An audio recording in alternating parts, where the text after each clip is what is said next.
Всем привет, меня зовут Веруша. В этом видео я буду говорить о том, что в Госдуме женщин призвали рожать по 3 детей, становиться многодетными родителями. Депутат Рима Утяшева, во-первых, озвучила, то, во-вторых, назвала самый лучший возраст, по ее мнению, для рождения детей. Это с 22 по 27 лет. То есть молодые еще ничего нет, и тут, пожалуйста, тебе 3 детей на голову свалилось. Только там, к сожалению, никто не озвучил, на что содержать и откуда брать средства на детей. И при этом еще молодые родители хотят немножечко или немножечко побыть счастливыми, а не выплачивать ипотеку и думать, откуда взять деньги, вот особенно в регионах с маленькими зарплатами.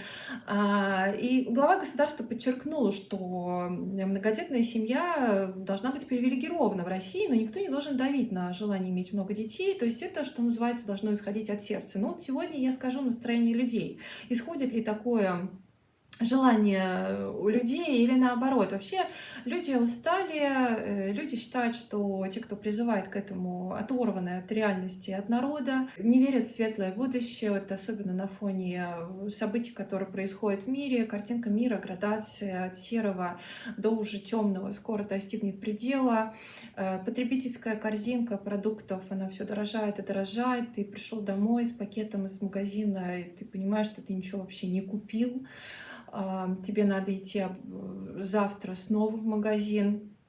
И пояса все туже затягиваются, и поэтому, конечно, вздохнуть легко людям как-то не дает. И еще очень интересное такое высказывание за последнее время — это то, что женщины не рожают от жадности. Мол, в этом бренном мире женщины не понимают, что счастье заключается не в материальном, за которым они гонятся, а в ребенке, в детях. И все равно они потом придут, вот те, кто гоняется за деньгами, к пустоте.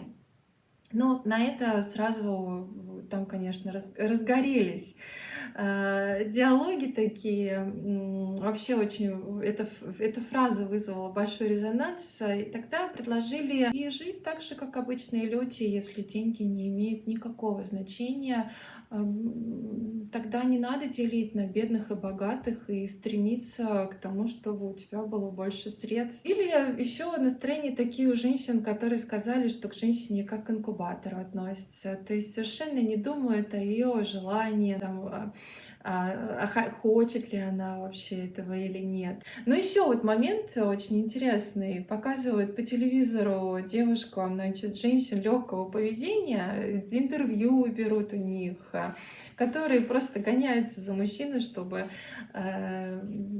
жить в красивой жизни. И, конечно, и школьницы, и все сейчас на это смотрят и думают, что так можно. Но отключите вы это, нет. До сих пор все это транслируется. О какой нравственности вообще идет речь? Ну и на фоне этого сегодня я также в видео скажу про то, что вот не то, что на днях, но в 2026 году Китай готовит уже робота, который будет рожать детей. Звучит как из фантастических фильмов, а это уже реальность. То есть родителям нужно будет только подать свой биологический материал, заплатить деньги и ждать 9 месяцев. После этого они получают готового ребенка. Никаких тебе растяжек, никаких тебе гормональных сбоев серьезных, ничего. Сделал дело, гуляй смело, что называется. Это будущее. Готово ли принять человечество такое будущее? Сегодня об этом скажу. Сколько это будет стоить? Правительство хочет сделать абсолютной нормой многодетство. Но люди говорят, что как бы фарш назад не провернуть-то уже. Уж столько всего было сделано против. Вот мужчина один говорит: у меня 3 детей. Дети маленькие, постоянно болеют. Жена не может выйти на работу, она все время с детьми сидит. И он сам пашет на 2 работах. Получает 120 тысяч. Ипотека 60 тысяч. Вопрос: сколько им остается на всех жить? Вот, пожалуйста, умудряйся как-то прожить. Это он еще рассуждает, что у него есть профессия, ему 45 лет. А что делать молодым ребятам?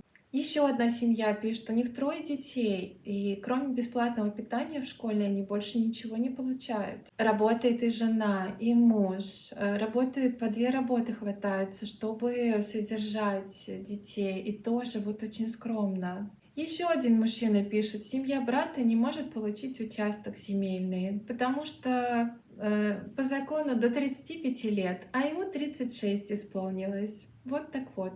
У дочери 3 детей, 17, а мальчикам-двойняшкам по 8 лет. Муж уехал за границу по контракту, чтобы оплачивать ипотеку и содержать семью, потому что в их регионе сделать это невозможно. С работой там большая проблема. Кто-то из женщин написал, нам каждый месяц платят по 5000 и дают молоко из воды. Все мы знаем, какое сейчас молоко.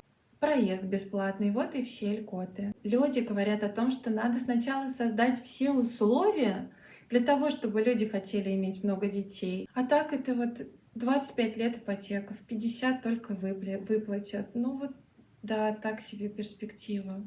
Кто-то говорит сейчас, как рожать, медицина платная, обучение платное, все платное. Кто-то говорит, ну раньше же рожали, ну раньше-то много всего бесплатного было. Кто-то пошутил и сказал, они, наверное, думают, что женщина как собака. Родила, выкормила 2 месяца, а там они уже сами себе еду будут искать. Ну а в Китае уже почти создали робота для вынашивания детей. Женщинам больше не придется рожать. Стоить это будет 1 000 000 рублей. Здесь надо сказать, что суррогатное материнство стоит гораздо дороже. Кстати, находить таких женщин становится все сложнее и сложнее. Создатели решили в этого гуманоида, в робота, поместить биокамеру. И будет он в размер человека. Разработчики объяснили, форма человека нужна для хорошего будущего рождения ребенка. Разработчики объяснили, это нужно для будущих родителей, чтобы они могли взаимодействовать, гладить по животику, разговаривать, ощущать эмоциональную связь. Искусственную утробу сделали со специальной жидкостью. Питание эмбриона поступает также имитирующее пуповину. Но было показано такое вирусное видео, которое очень напугало людей, где в прозрачных капсулах растут сотни младенцев. А будущие родители в приложении в смартфонах наблюдают, попивая кофе. Мир, где беременность становится анахронизмом, а естественные роды уже не для всех желаемым. Здесь сразу о теории заговоров начали говорить, и вообще это действительно испугало людей. Такое будущее ожидает. Кто-то из экспертов, даже российских, приветствует это, потому что считает, что это будет очень на пользу женщинам, которые будут освобождать их от тех мучений, которые приносят роды. Все это, конечно, пугает, все какое-то искусственное, искусственные эмоции, искусственные желания, искусственные дети, искусственные призывы. Хочется уже, соскучились люди по всему настоящему, доброму, искреннему. Кстати говоря, сейчас в Китае среди миллиардеров бум на детей. В Китае запрещено суррогатное материнство, но выезжают из Китая и там делают много детей. Кто-то сейчас из миллиардеров земли скупает, кто-то многодетством занялся. И в заключение хочу сказать, с чего я начала видео. Есть такое правило, когда что-то происходит в самолете, взрослому сначала нужно надеть на себя маску кислородную, а потом на ребенка. Так вот, люди сначала сами хотят чувствовать себя достойно, жить спокойно, жить в мире, не жить в страхе. И тогда, когда люди будут сами ощущать, что они нормально живут, и тогда желание иметь и 3 детей может появиться. А пока работает калькулятор постоянно, и все нужно умножать на каждого члена семьи, беспокоясь о том, откуда брать деньги, и постоянно не хватает. К сожалению, ситуация не будет улучшаться, и желание не появится. Всем любви, увидимся в новом видео. До новых встреч, пока!